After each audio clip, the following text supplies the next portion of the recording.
I have some really exciting news, and that's that our 200th episode is getting ready to go live in just a few short weeks. I love hearing from our listeners, and if I could, I would love to get a cup of coffee with each of you, just lean in and hear what you have to say. And unfortunately, I don't have time to do that because there are hundreds of you now listening to the podcast.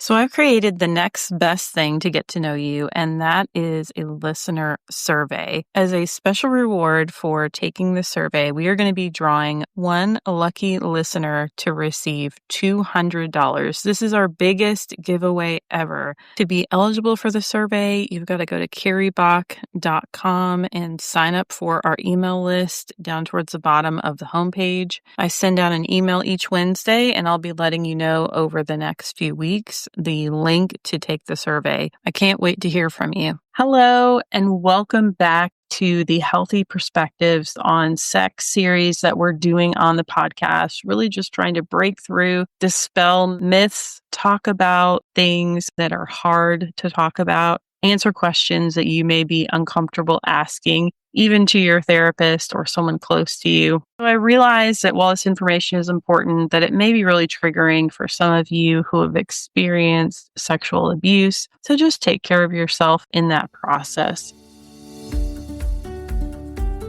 Hello, and welcome to Christian Faith and OCD with Carrie Bach.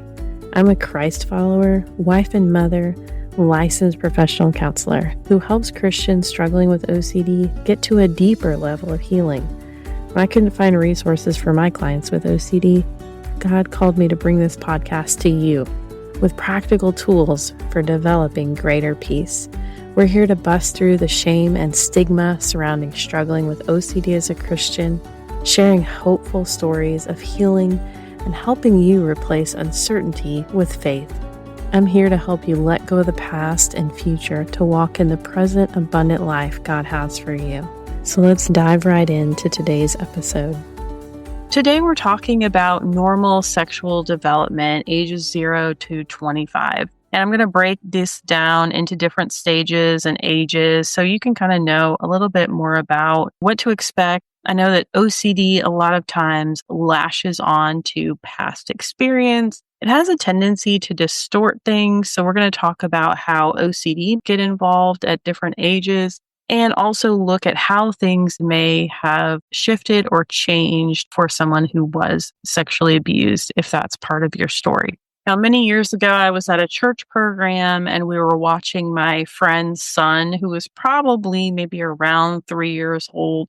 And he was standing next to a little girl in the children's program. Towards the end of the program, he just kind of got this look on his face and just pulled up the skirt slightly of the girl next to him. And I think my friend was a little embarrassed that he did that in front of the whole church. We all got a good laugh, right? Children at this age, they're just curious. They're just trying to find answers to their questions. They're learning about their bodies, how they move, how they work. As a part of just that curious exploration, children may explore their own bodies and touch themselves. They may show an interest in other people's bodies. If you have really little kids, sometimes they'll just rip off their clothes or rip off a diaper, run around the house naked. They don't even think anything twice about it. All of that is very normal behavior for this age. At this stage, it's just really important for caregivers to talk about appropriate boundaries, what types of things are okay to do on your own, by yourself, or in the bathroom,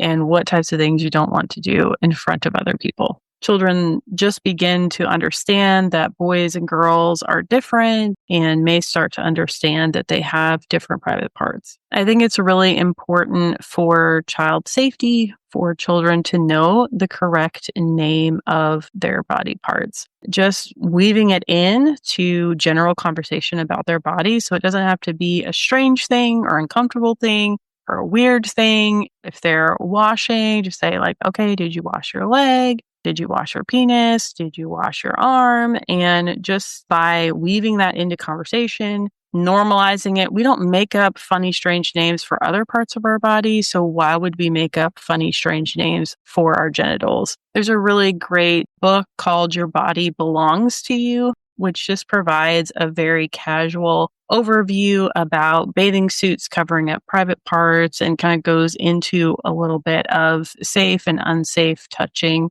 It's a required mandatory preschool curriculum in the US. I know at least in Tennessee it is anyway. If your child is in any kind of public preschool, Head Start program, they start at age 3 and start communicating some of these messages. Who is it appropriate to touch you in certain areas of your body? And I think that all of this is really great for sexual abuse prevention and helps increase kids' ability to be able to report if something does happen. What you want to do is just provide age-appropriate explanations if children come to you with questions, just to be able to tell them something on their level, like boys and girls have different parts.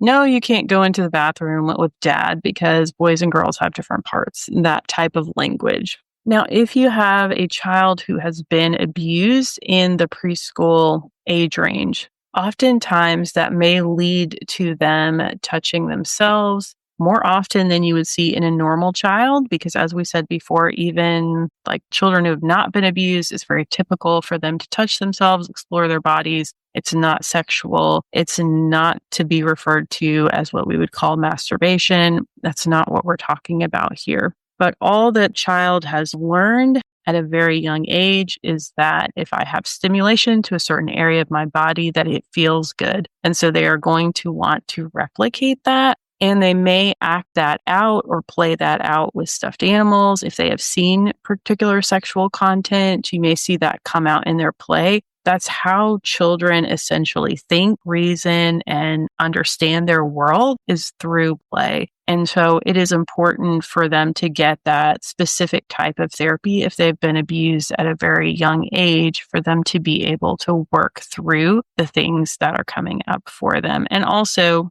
along with parents and therapists, to get healthy education surrounding like who is allowed to touch them and so forth.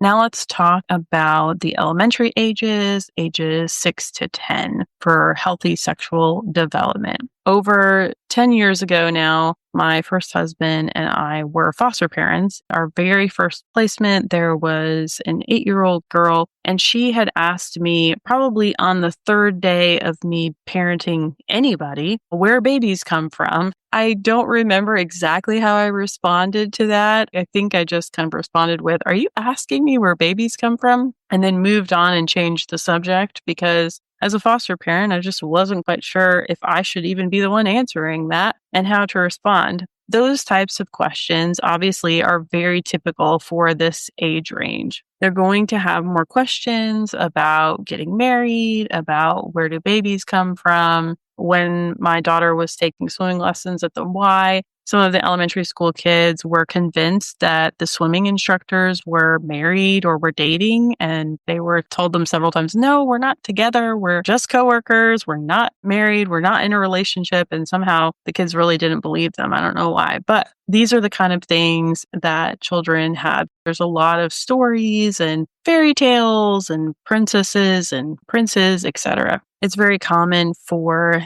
kids to maybe compare their bodies with someone else's, notice differences between peers, and have an increased sense of modesty. They're no longer just ripping off their clothes and running around the house naked. Now they don't want anybody in the bathroom with them. They want to change on their own, etc. All of that is very normal. Some females will start the puberty process towards the end of this age range, but I'm going to save talking about puberty for the next section in adolescence. It's really important at this age, as things come up, to just talk about how we treat our bodies, how others treat our bodies, how we treat others, etc.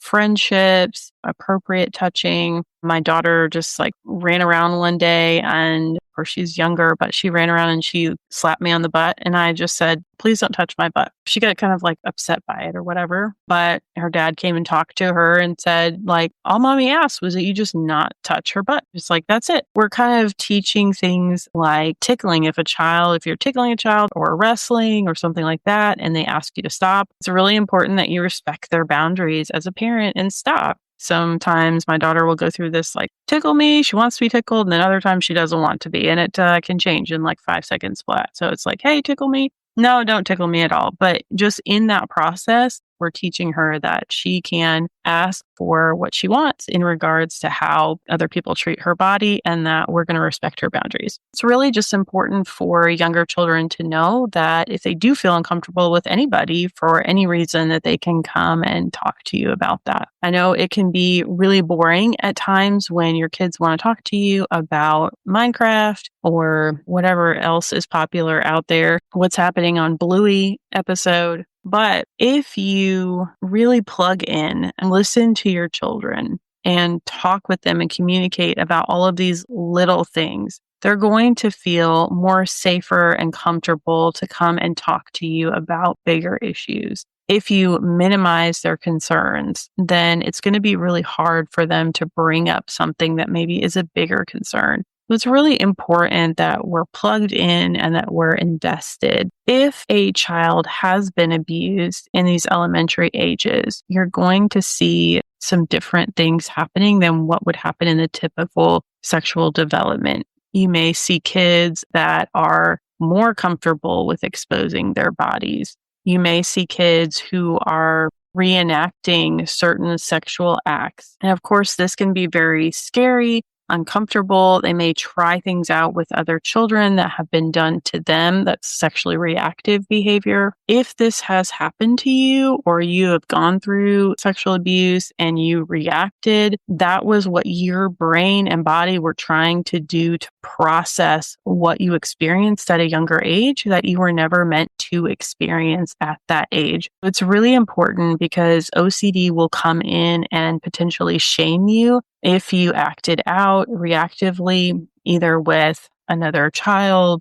if you reacted by masturbating, which I wouldn't even feel like it's fair to call it that at that age, because going back to what we talked about before, if a child is touching themselves, all they know is, hey, that feels good. And I'm trying to repeat that process and that feels good to my body. They're not thinking of that in a sexual nature. It can often be misconstrued by other people, especially if other parents are aware that that's going on. There's a lot of secrecy and shame if you have experienced abuse. You may have felt like you couldn't tell anybody, like you were going to get in trouble, may have had a lot of repeated thoughts about it. It affects how you view others, how you view the world, how you view yourself. That's why it's so important to get help if you have experienced sexual abuse. But just know that OCD may have taken some of those traumatic experiences and twisted them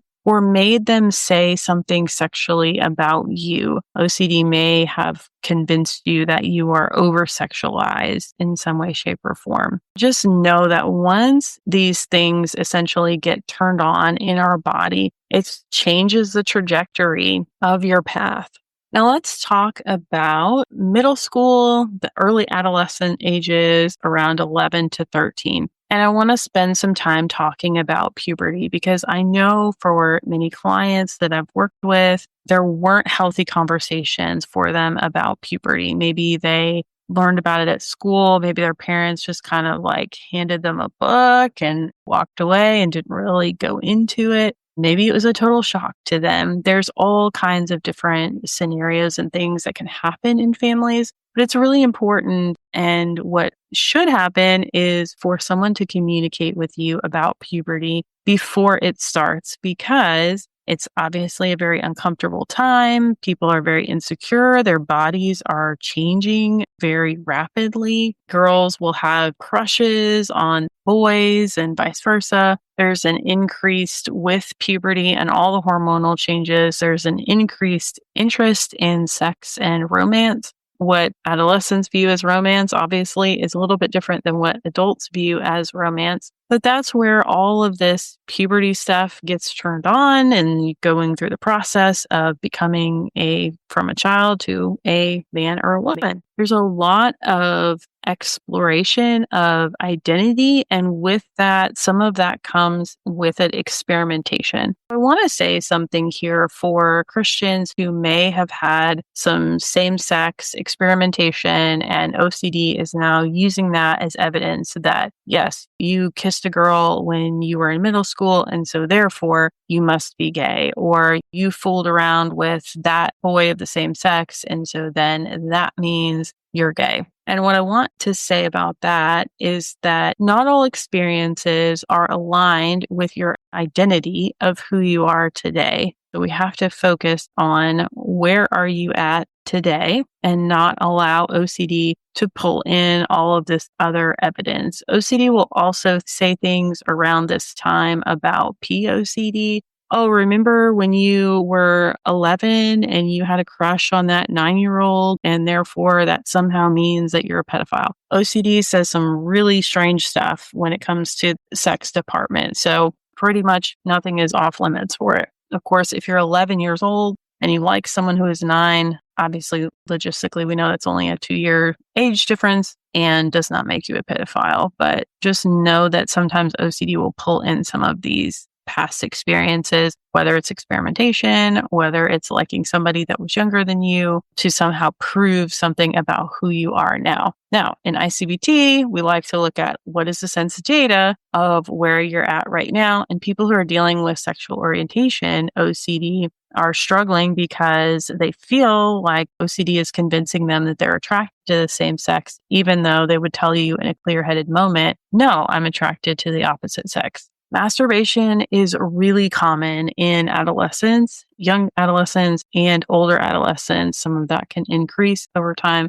There are very mixed views about masturbation amongst Christians. You will find some who will tell you it's okay. Others will tell you it's not okay at all. Some will tell you it depends on the content of what your thoughts are when you're doing that, regarding lusting and other things. It's really somewhat of a gray area. I'm not here to settle or dissettle the masturbation debate. I probably land somewhere in the middle of the extremes because I do believe it's a gray area. I also have compassion and understanding that people are desiring to be sexually pure, save themselves for marriage, and that's very, very hard to do when your hormones are kicked in.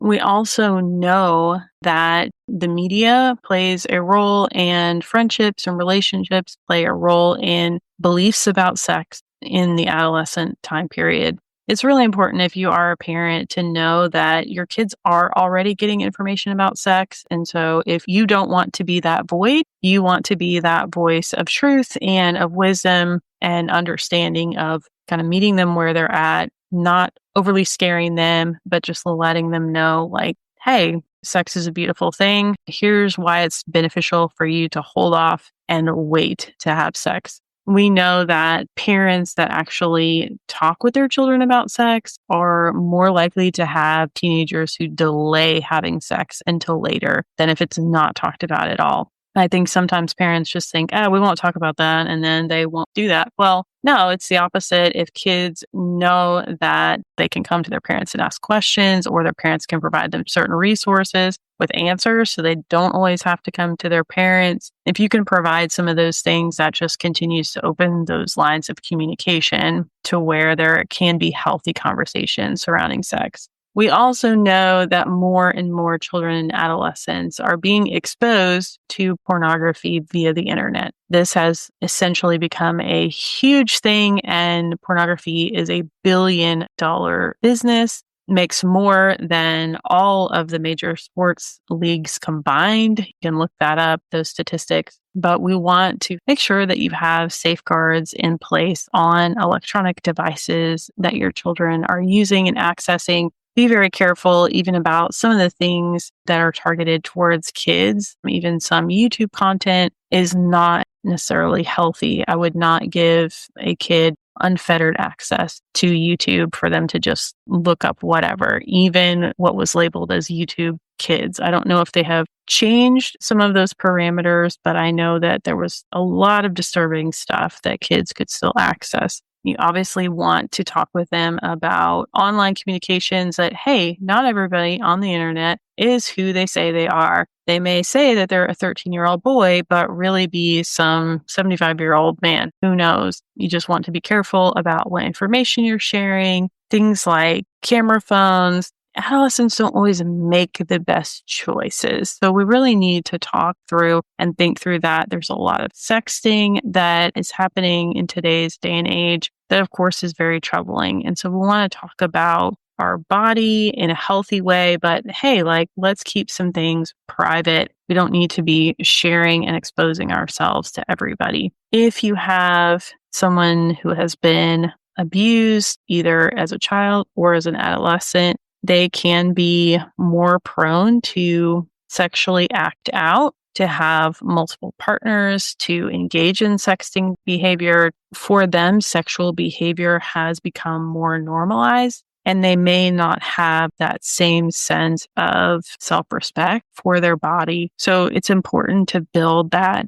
into someone to say hey, this is your body. You get to decide what happens to it. It's not the only way to engage in a relationship is to show yourself, or the only way to be close to someone is to have sex with them. A lot of times there'll just be this empty void where girls are been trying to find that connection and acceptance, and they feel like the only way that they can do that is to be used sexually. I also want to have conversations about adolescent boys and respecting women.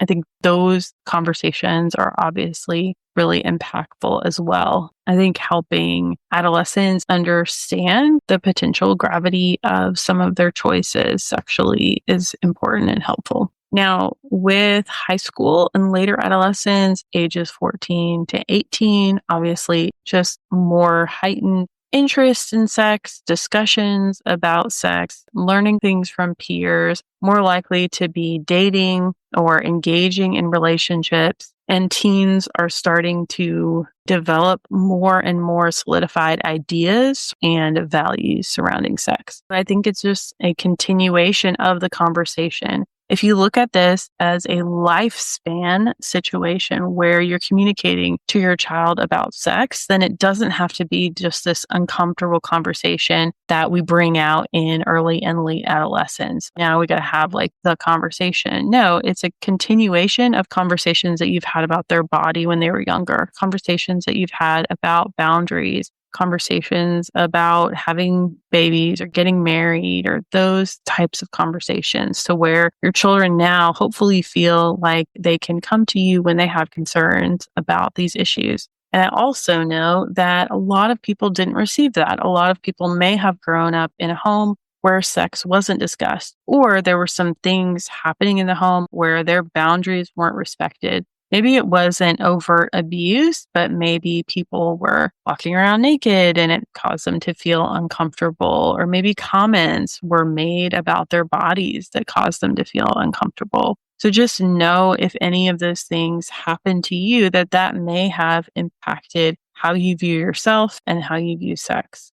When we talk about OCD, this is also where, because of all the hormonal changes that are happening, sometimes OCD can get worse during this period of adolescence. And kids can really be in a place where they can have certain sexual themes come up, such as POCD, such as HOCD, or sexual orientation OCD. Those may become really, really heightened around this time, just like some of those themes can be heightened around pregnancy and postpartum. If an adolescent that's dealing with OCD feels a strong connection, even just a mentor relationship to a younger child, OCD may twist that and say, no, you're really attracted to that child. Someone may have a platonic friendship, and OCD may get them very confused about whether or not they really like that person. And that's really hard to tease out, because obviously that could be potentially an everyday doubt that someone might experience. Do I really have feelings for this person or not? Of course, with OCD, you're looking at, is this creating some type of problem that I need to solve? Is this causing an intense, heightened anxiety, and I can't seem to get out of this loop? Once again, I really just want to stress and emphasize that kids whose parents who talk to them about sex are more likely to not have sex than kids whose parents don't talk with them about it at all. So having comprehensive education, talking with your child about what the Bible says about sex, talking to your child about things like contraception not being 100% on preventing pregnancy, the emotional side of having sex, the spiritual connectedness that you have with another person, and that we don't want to just have that with anybody, that there are reasons that God has put boundaries in place for us. There are really great reasons to save sex for marriage, and to note that not everyone is out there having sex, even though that is the lie that is perpetuated by our society to adolescents and young adults. Next week, I'm going to be talking about how do I deal with sexual thoughts as a Christian. But what I want to say about this young adult period is from, say, 18 to 25, is that I've met many young people who are Christians who are somewhat troubled by normal sexual thoughts. Usually they'll tell me, oh, I have these sexual thoughts and it's not good. And I'll say like, okay, you're a warm-blooded young person. Congratulations. It is completely normal at this age if you are desiring to connect with another person sexually. That's completely normal and it's okay. It can be really hard to be a single young adult and desiring to be married and not having that experience yet, and being in that sense of waiting and wondering, is God going to bring me a spouse, or what is happening here? And so just know that all of those pieces can be very frustrating if you're single and you're a young adult. Also know that it's very challenging in our culture to remain pure and to have a godly sexual ethic. If that is something that you are wanting to strive for, I'm going to talk about that a little bit more next week, but I just wanted you to know that it's totally normal to have sexual desires, urges, thought processes, desires to masturbate, sexual dreams. All of these things are very normal for young adults. Almost like if you didn't have some of these experiences in adolescence and young adulthood, we would really kind of wonder why. What is that about? Is there a lack of desire of connecting with other people in this way?